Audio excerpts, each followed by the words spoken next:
How's it going, guys and gals? It's good to see you all again. Hope you're all doing well. And just wanted to give a quick update. It's been another busy summer here at our home, and with my business and all the goings on in the world. Just a lazy Sunday afternoon, doing some play testing of my desert rats and my Africa core, which I pretty much have complete for the most part. I am going to add some more British tanks. I am going to add some German Panzer IIIs, probably some Panzer IIs. There's all kinds of little goodies over the next year or so I'd like to pick up for both of those forces, especially the Germans. I love the little armored personnel carriers and scout vehicles. I really want to collect some of those. But for now, I basically have the two forces that I'm playing with today. I will show you in a minute. We will cut away and I'll show you what I've got on the board here. I'm going to do a play test of these two lists, and they are not legal lists, and we'll get into that in a minute on why my lists aren't technically legal yet, even though I've purchased a nice chunk of British stuff. I've got my Honey Troop, I've got my Monty's Desert Rats I picked up the starter box set for the new edition, which had some German stuff and had some British stuff all in the same box. It had a Panzer III and a Panzer IV, and I think it had some Crusaders, and like 2 Crusaders and 1 Grant, something like that. And even with all that and my original German stuff that I already had painted desert, I still, well, my German list is legal for the most part. It's legal. The British list, and we're going to get into that in a minute. But basically, I'm going to do a play test, and my son's going to come down later.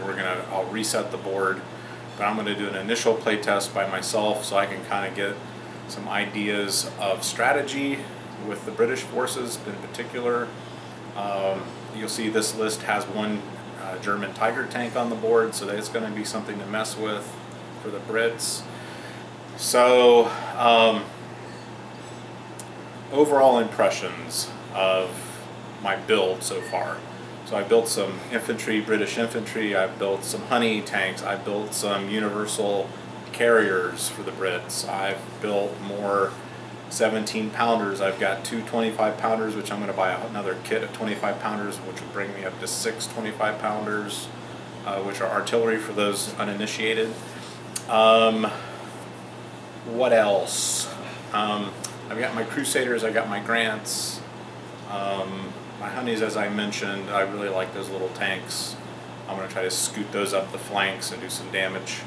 The new infantry, I've already mentioned, the mold lines are horrible, and that softer plastic, I'm just not a fan of it. I personally did not ever have any problems with the firmer plastic that they were going to for infantry.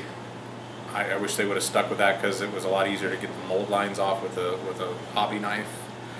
I've tried different size files. I've tried my hobby knife at different angles, the scraping, the trying to cut away the mold lines, and it's almost impossible to get all the mold lines off. So they've either got to change materials, or they need to improve the mold process with that product so that it doesn't leave any mold lines, or no mold lines, basically. So, I mean, the detail on the models is really good, but if you look close at my infantry teams, you can see bits and little remnants of mold lines still as I painted, and it was driving me crazy, and I just could not get all the mold lines off. So I finally said, you know what, most people are not going to see little remnants of a mold line, you know, around the helmet. You couldn't get perfect. I tried and tried to get them as perfect as I could. Maybe you guys stumbling on this video have found a different technique. I don't know what else you would use beside a file or a hobby knife. I've tried a somewhat dull hobby knife. I've tried a brand new hobby knife. With, obviously, basically it's a razor, so it's as sharp as it can get. And I don't know. That's been my experience. So there's a thumbs down on that. The spray paints that I think come from Army Painter, and they're made for Flames of War by Army Painter, and there are specific cans, the nice tall aerosol cans. Now, I mentioned before on other videos, I am definitely, and I may be purchasing one here over the next couple of weeks, an airbrush and a compressor. Is I'm getting away from aerosols. I'm tired of it. I got my little spray booth over here by a window. First of all, the airbrush and the compressor is going to pay for itself just in the cost of the aerosols, because it's just, over the years I've spent a fortune, and I've just kept saying, well, next year, next month, and I never pull the trigger on getting an airbrush. And the stuff I've talked to with people on forums is that, you know, you're just putting drops of product, paint, or top coating or overcoat over, you know, your enamel top coat. You're literally just putting drops in the, so it makes it go a long way. So it's saving you money, it's saving you time, it gives you a better result. The aerosols, if you're not careful and you stay far enough away, they can get too heavy or it may be too light. Now that's where we're coming to on this complaint about the products that you buy, which I purchased through the Battlefront website. The tan desert can for the Brits. So you notice my British Army kind of has a two-tone effect. I call them my early war Brits and my mid-war Brits, where they changed the color of their base coat for their tanks and vehicles and whatnot, because one's a little darker and one's a little lighter, which is fine. I think it makes it look more realistic, because that's what they would have had in the field. They would have had, you know, variants of the paint. It wouldn't have been exact, right, based on what they were getting in the field. So that's what you'll see on the board here in a minute. But the aerosol can, I thought, was there was not a lot of pigment in that paint. I mean, I had to put coat after coat after coat, and with those little yellow plastic vehicles, you know, I was finding, when you compare that to like Model Master, the little small aerosol cans of color that you could purchase, which I highly recommend. If you're doing aerosols, stick with Model Master. It's very high quality. It's obviously, it's a tester's product, but the Model Master is very consistent. If you stay back and do light coats, it really has a lot of pigment in the paint, so it takes maybe 2, maybe 3 coats, and it like has a perfect finish. I've used on my larger models over the years that I've done, my dioramas. So the paint that Battlefront is selling is, there's not enough pigment in that paint. So if someone from Battlefront stumbles onto this, the quality control on that is horrible. It was coat after coat after coat after coat, and then you're tempted to get up closer to get more pigment on, because I did 4 or 5, 6 coats and I was still seeing the yellow through the tan, and it was a nightmare. So I finally, after repeated coats, was able to cover the model enough. I had to do some other touch-ups with a similar color Vallejo down in some of the recesses, because that aerosol that they're selling just does not get into the nooks and crannies like the Model Master does. So there's that tip. If you don't have an airbrush like me and you've got to use aerosols, stick with Model Master. A lot of the hobby shops and even online with you know, a lot of the online vendors, you can go in and pick the specific colors you need for what you're doing with the Brits or the Germans, for whatever era, olive drab to the desert paint schemes.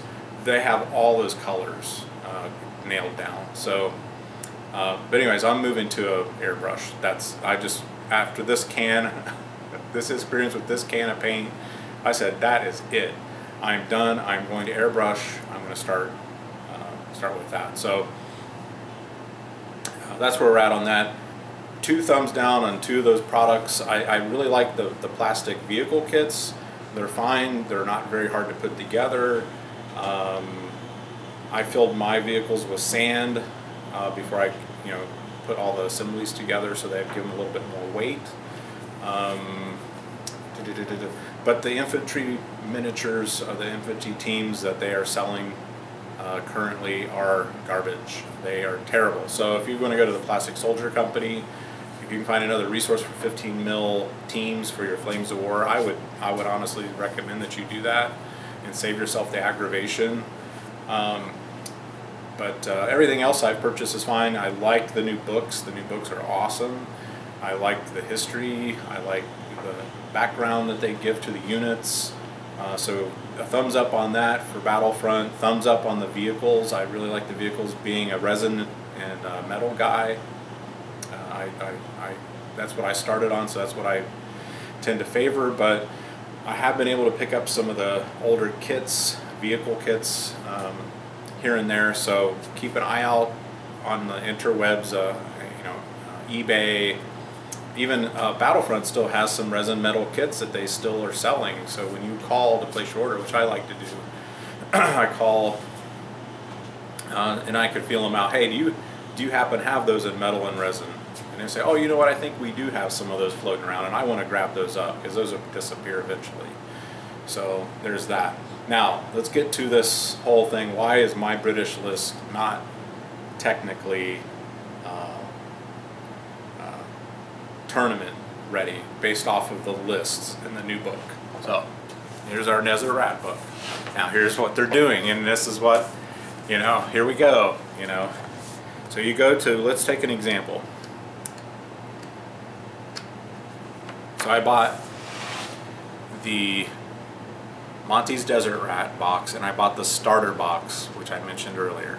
You would think that would give me enough British vehicles to at least peg a initial starter army based off of the lists out of this army book. So we have our Desert Rats force, okay? You got your different main battle groups. And then everything down here, for anyone that's new to the game, those are your optional support units. So you've got aircraft, you've got anti-aircraft, you've got other types of units, artillery units, things that you can tag onto this main force that comprises 4 groups, okay, or formations they call it. So we got our Grant Armored Squadron, we got our Crusader Armored Squadron, we have our Honey Armored Squadron, which I have all 3 of those vehicles, and we have a motor company. A motor company are your infantry. Okay, now let's start with Grant. So I go to my Grant Armored Squadron. Grant Armored Squadron. And what does it say? You must field the formation HQ and 1 combat unit from each black box. So these black boxes you may not be able to see, but I've got 1, there's your HQ, there's your headquarters, and then you've got 2 black boxes and 1 gray box, which is optional. You can tag on if you want to play a bigger game, obviously. So I've got to field 2 troops, Grant Armored troops, 2, plus an HQ. Now let's turn to, and this carries through for all those formations, so let's keep that in mind. Now, what does it say for my HQ? The minimum HQ I have is 2. I got to use 2 Grants for my HQ. So there's 2 Grants used up just for my HQ. Now you go over here to the Grant Armored Troop, which is basically a platoon. There's only 1 choice there, guys. 1 choice. 3. Okay? So to have a legal list, I'd have to have 6, 7, 8 Grants. I'd have to have a minimum of 8 Grants. Okay, let's think about this. How are they selling the Grants? In boxes of 5, right? Boxes of 5. It turns out, when you add up the Grants I have 6 Grants, right? I have 6 Grants. From those 2 kits I bought, it only adds up to 6 Grants. So I have to go buy another box of Grants, 5 unit Grants. Okay, now what does that give me? That gives me 13 Grants, right? Well, 5, that's not right. It'll give me 11 Grants. So even if I added 2 Grants, 2 other Grant teams on, that's 8. I would have 3 more. I could form 1 more troop, but I have to go buy another box of grants. So here's what we're looking at, guys. They're setting up model counts in the boxes and what they're putting on their lists, their legal lists, to be odd, which you have to go buy that additional kit, right? Which, you know, I've said in other videos, this is not a poor man's game, okay? Yeah, but what they're doing is they're basically rigging the lists so you can't just go get a box of this or a box of that and it would satisfy what they require for this formation. You would have to go buy additional, and I did the math on the Crusader and the Motor Company. Now, the Motor Company works out okay because I can field 2 platoons of the Motor Company. Now let me double check that real quick while I say that. Let me turn over here to the Motor Company. And I like how the book's laid out. It's very well organized. It's easy to figure out what's going on. Okay, well that makes, see, because I can only have to do, off the Motor Company list, I have to do an HQ in 1 unit. And here's the other thing. I have to substitute in a motor platoon, or I have to buy a 6-pounder, which I don't have any 6-pounders. I got 17s and 25s. So if I want to drop off that motor platoon, so I do have to field 1, 2, 3, the HQ, 2 of those, and then I have the Universal Carrier Patrol, which I just bought, and that comes with 9 Universal Carriers. So I painted up 6 of the Universal Carriers Desert. I painted 3 of the Universal Carriers for North European Theater, that I'm going to tie in with my North European Brit force that I'm going to build. So this is rigged. I shouldn't use the word rigged because it sounds nefarious, but here's the bottom line. I'm going to need to buy more models to make a legitimate British list. It's that simple. So that's fine. I want to build up my force. I wish it was more scalable to like 3 or 2 tanks. The HQ could be 2 or 1 for the HQ. I think it's kind of silly to have 2 grants as your HQ. That they should have given you, if they would make it scalable like that, so you could, that was still considered a platoon 2 tanks and not just 3. I think that's would be more reasonable. Now, what can you do as what I did to get around this? I basically just fielded 1 tank as my HQ. I took the point value for 2 and divided it by 2 and rounded up. So instead of it being 1 point, it would be 2 points. Is kind of how I got around it, so I can at least have a kind of a good representation of what's in the book. So that's what I basically did. I scaled those units from 3 to 2, or if it required 4, I went down to 3. You know what I'm saying? So I could have multiple platoons instead of just 1 big platoon, and it'd still be technically a legit list, except that I'm only missing 1 extra tank or a 3 tank platoon. I thought that's kind of skirting the edge as far as I'm concerned. It is what it is. I'm gonna have to buy some more grants. I'm gonna have to buy some more Crusaders. I'm going to have to buy some 6-pounders, which are anti-tank units, because I would like to try those. So yeah, so it's got to be fleshed out. The other thing is, us older players, when we bought our initial aircraft, we got 3 aircraft in a flight. See, they've completely gotten away from that. So you don't roll the dice to see how many aircraft show up. We no longer do sporadic air support and all that. You either purchase air as part of your unit or your formation, or you don't. So when you purchase, let's say for this list, I purchased both 2 Hurricanes. Well, now I got that 3rd Hurricane kind of just floating out there that I just have as a spare model. I think that's kind of, I don't know. I guess what, you could add the 3rd one and do the subtraction or the division of what 2 cost and add a 3rd. I don't know. As like a house rule, you could, if for older players like me, you have 3 aircraft. In most of my armies, I've even got, you know, Stukas. I've got the flying tank, the German flying tank. I have the ME-10, 109. I have all that stuff, but I came in boxes of 3. So yeah, so that I thought that's kind of. I think they've simplified the aircraft rules. They've made it a lot simpler, and it's not as sketchy. I really didn't like that sporadic air support, and then you had to roll and all this. You basically roll. If you get a 4 or better, your aircraft shows up. You put your aircraft on next to units you want to attack with that aircraft, and you simply just make your rolls to see if you hit them. Before that, the anti-aircraft can shoot at them as they come in.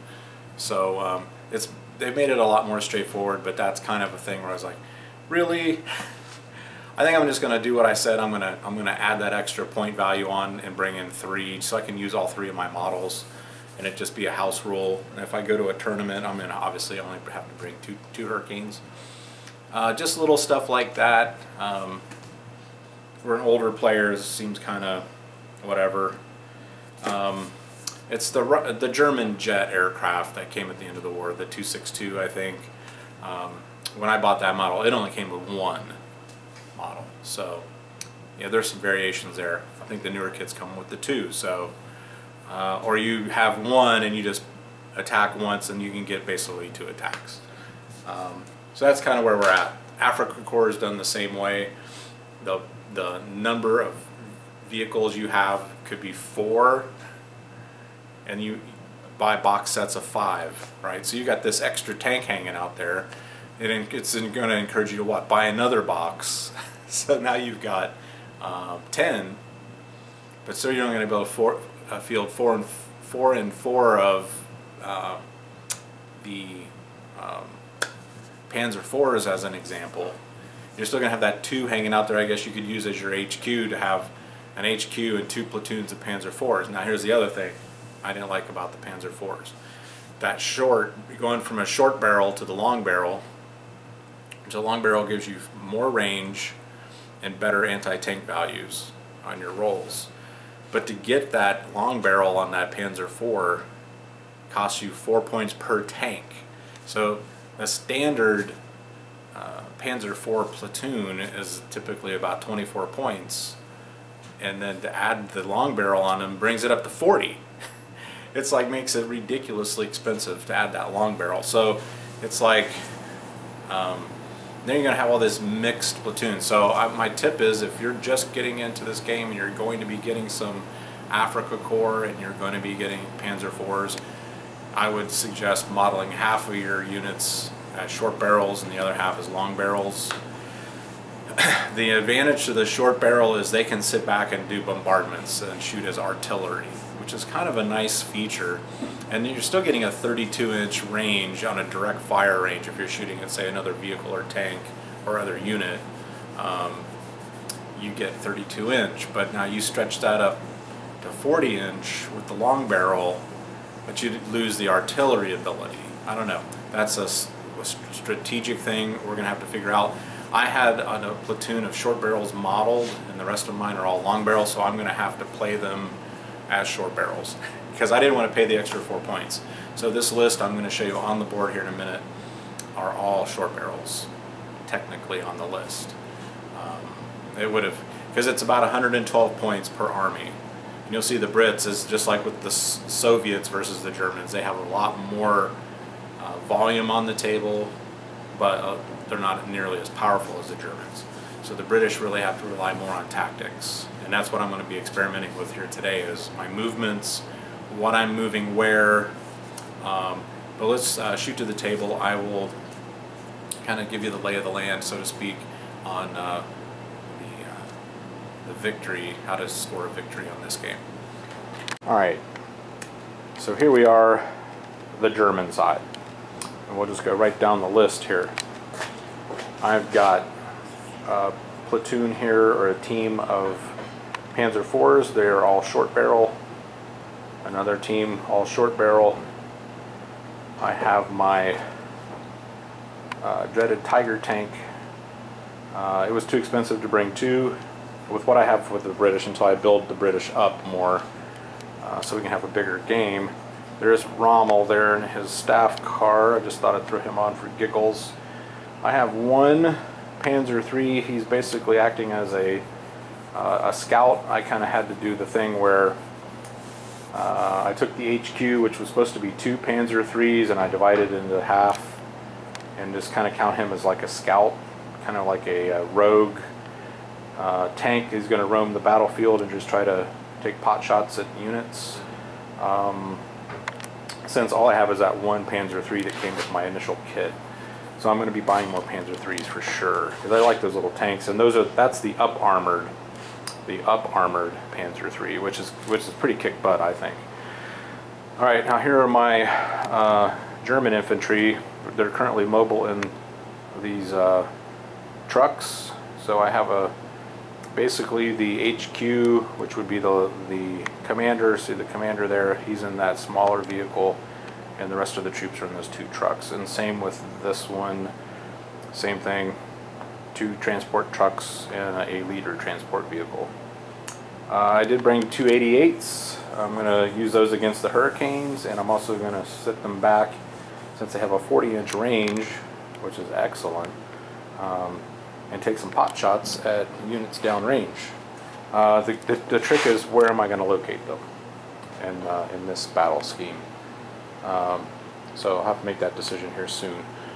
Over here to the British side, I did get my British dice, my new British Desert dice. I did get the new token set, and I did find a tin, as I said in another video, on eBay.